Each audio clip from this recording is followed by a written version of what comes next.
In this English lesson, I'd like to help you learn the English phrase by weight.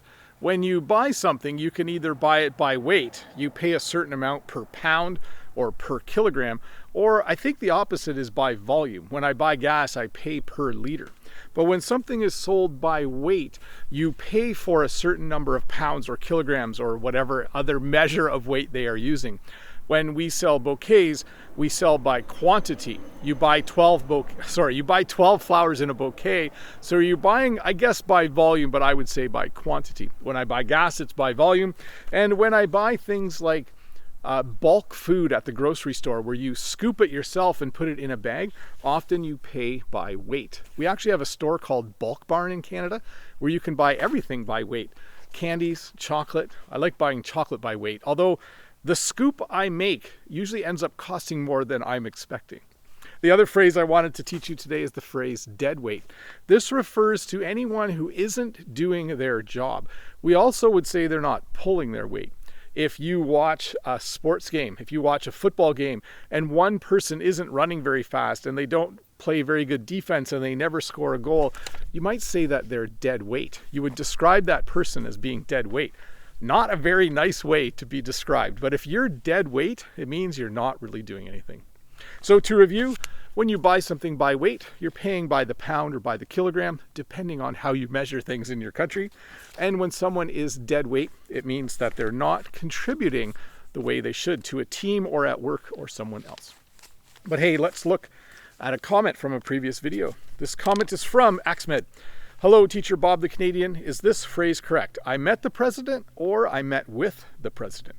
My response, both are correct, but with slightly different meanings. So I'm glad you brought this up. I met the president. This means you saw him or her once, briefly, maybe shook his or her hand, and maybe got your picture taken. I met with the president. This means you probably sat down for a bit of time and talked with the president. So thanks for that comment, by the way, Axman. Yes, you can see from my response, slightly different meanings. The first one simply means that maybe you were somewhere and the president was there and you said hi and got a selfie taken with the president. And then the second one would mean you actually had a meeting. You actually sat down and you talked about things. You probably must be a very important person if you had an actual meeting with the president. Although everyday people sometimes can meet the president or prime minister, someone I work with actually met the prime minister and got his picture taken. I was surprised. He didn't meet with the prime minister.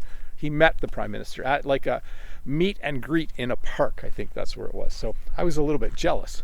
I thought Bob the Canadian should someday get a picture with the prime minister. That would be really, really cool, of Canada.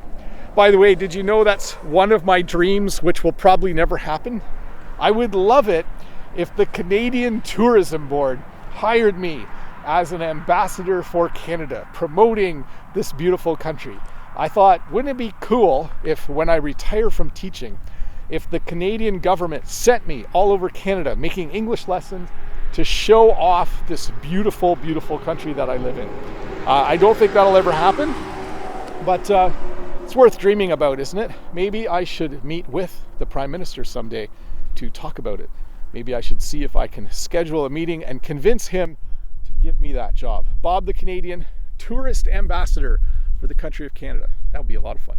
Anyways, thanks for watching, and I'll see you in a few days with another short English lesson. Bye.